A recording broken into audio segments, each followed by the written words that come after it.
everybody? My name's Oscar. Most of you know me as Meyer. Gangsta, you know, Playboy, Pimp. Anyways, let's not get into all the nicknames. Be here a while. Anyways, I'm here to tell you a story about my life, how my life changed. You know, I used to live my life to the fullest, you know. So I still do, but, you know, back in the day, I used to be like just gangster, you know what I mean? Living a vida loca, you know? I mean, just everything was to the fullest, you know, every day. I drank, to party, women, whatnot. I never was into drugs. That wasn't my thing, you know? And I was always scared of my moms and that chakra, you know what I'm saying? It hurt. Anyways, bear with me, I'm working. Anyways, let's just get into it. June 14th, 2014 is the day my life changed. The day my mentality, my perspective, everything, the way I thought, everything changed. Now, I didn't realize it was going to change so fast, but it did.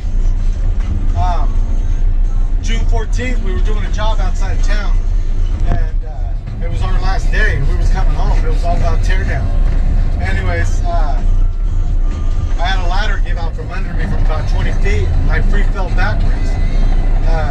It knocked me out for about 10 minutes, and when I come to, I was like, hey man, what happened? And my foreman was like, hey man, you fell. And I was like the ladder gave out, broke or what? You know, he's like, yeah, you fell. He's like, let's take you to the hospital. And I'm like, nah, dude, I'm cool. You know, like, let me sit it out, I'll be cool. He said, nah, man, let's go to the hospital. You're not right. I said, listen, man, I ain't got insurance. You know, I'm Mexican. We don't do that. We don't play that. And he said, nah, man, I think Kerr's got this one. Who I work for. And so I said, nah, I bought the guy to go to the hospital, man. I didn't want to go. Anyways, I took my harness off, everything. I walked myself to the crummy, and I got in. And for those of you who don't know what a crummy is, it's a work truck basically that takes you to work. Anyways, we'll go to the hospital, and we're working in Biggs, so the only hospital close to us was the Dalles. So we take the ride to the Dalles, and all the way there, I'm like, back of my head's bleeding, you know? I mean, it's not like profusely like gushing out or anything like that, but, you know, I hit my head. And I guess I kept repeating myself to him, and I was just like, hey man, so what happened? The ladder broke or what? He's like, yeah, God bless that man with patience. Anyways, we're going through the Dalles, and this guy's running stop signs like it's an emergency, and I'm like, hey dude, chill out, man. You're running stop signs and shit. And he's like, we gotta get you to the hospital. So we get there, and I walk in on my own too, and check myself in. Ryan bugs out. That's what foreman is. Trained. And so they checked me in. They give me a CAT scan, MRI, blah blah blah, and found out, you know, I busted some ribs, broke and stuff, and hit my head. So they didn't realize the extent of the damage because they didn't have the technology in the Dalles that, you know, they do in Portland. And so they sent it over to Portland. They're like, hey man, you need to put that guy on the bird. So I got to take the bird ride.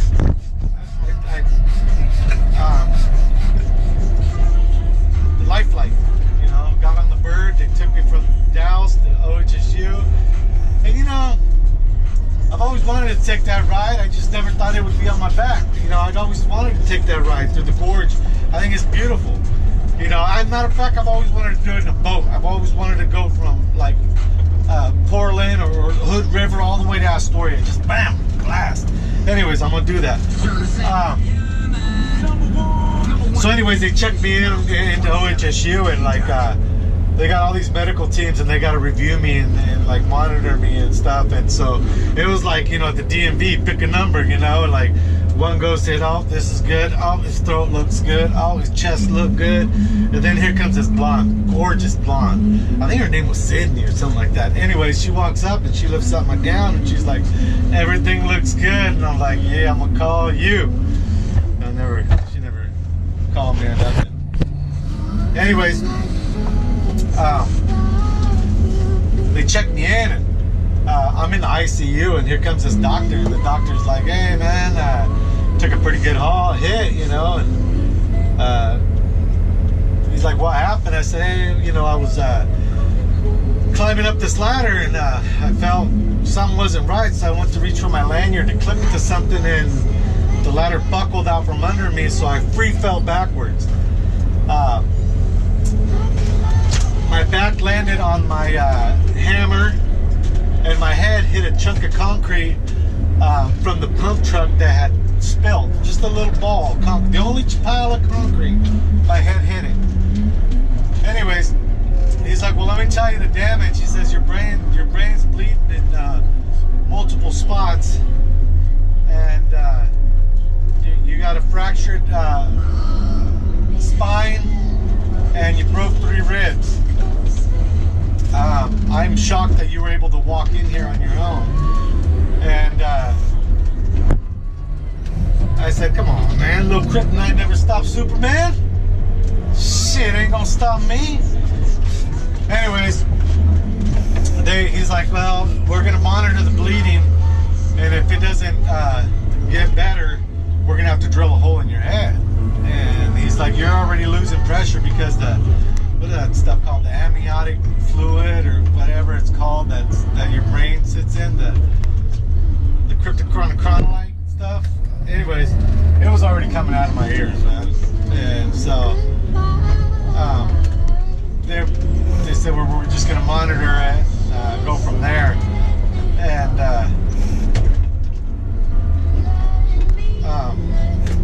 if not, we're gonna have to drill a hole in your head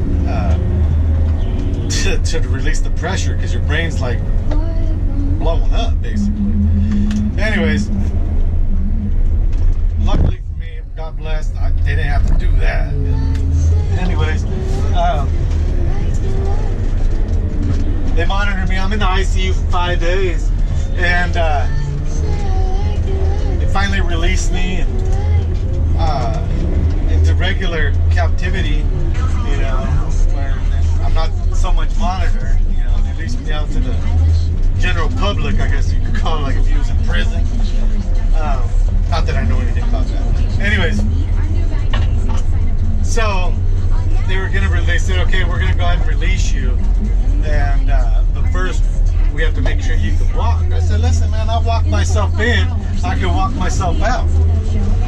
And the guy's like, nah, you don't get it. When you take a hit like that, everything changes. And so they stood me up. And I shit you not, man, I about almost fell over. I was just like grasping onto things, trying to walk. My mom's over here, and I got Sydney, that hot blonde I was talking to you about. Yeah, she's on this side. They're walking me around the corridor at OHSU, and I'm like baby stepping. It feels like I'm walking on ice, really. Like I feel like everything's just gonna buckle out from under me. Crazy, right? So anyways, they released me. I'm finally able to walk, and I go home, and that was the start of my new life, right there. That's when everything changed for me.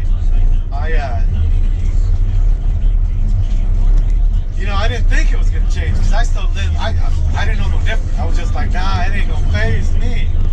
And so little by little, I started realizing I got memory issues now. You know, I repeat myself.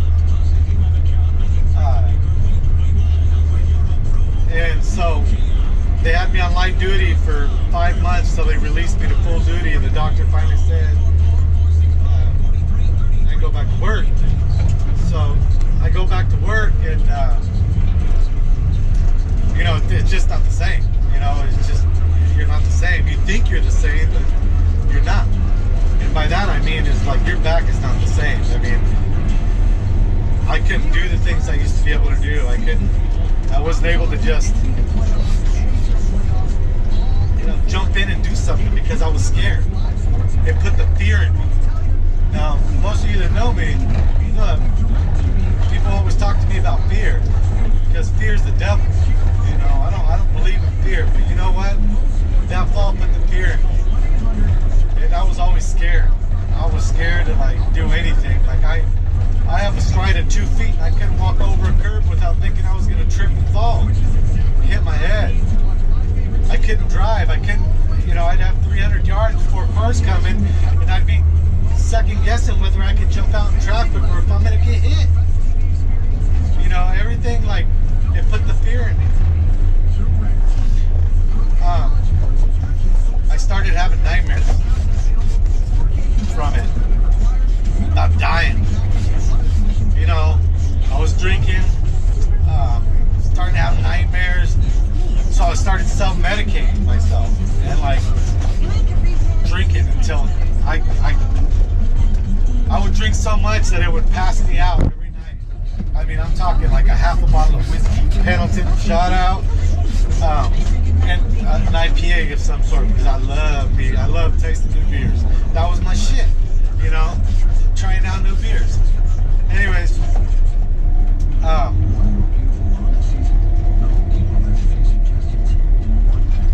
where was I? I was trying out new beers. Anyways, I started self-medicating. That's where I was. I started self-medicating so I could pass out and sleep so that it would knock me out so that I wouldn't have nightmares because the nightmares were worse than putting the fear in me. I mean, they were just horrible. I mean, and so there we go. Relax, come on, girl. Anyways, I was drinking so much for so long,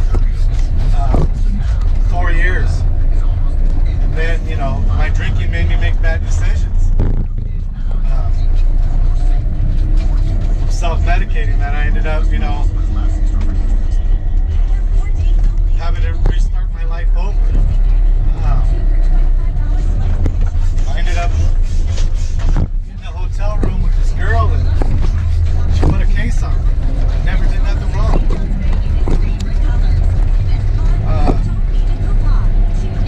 Spent 5 months in jail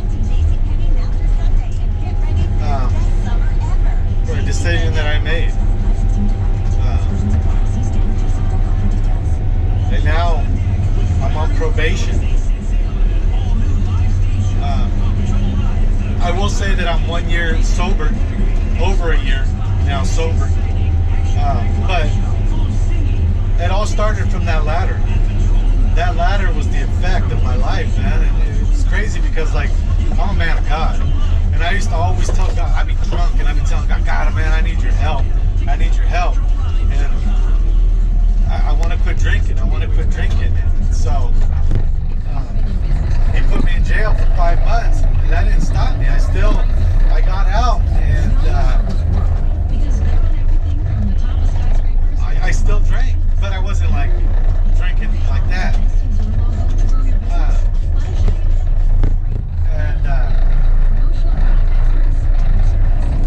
I met my doctor and I started seeing a therapist.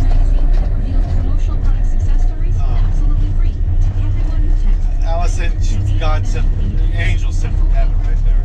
She's an amazing girl. Helped me through a lot of things. They put me on anxiety medication. They gave me some stuff to sleep so that I wouldn't have nightmares and I didn't have to rely on alcohol. And now, like I said, I'm 1 year sober. I'm 1 year sober. And just living my life and putting myself back together. But let me tell you, people, it's crazy how one thing will change everything. And most people that know me don't even realize what happened because I don't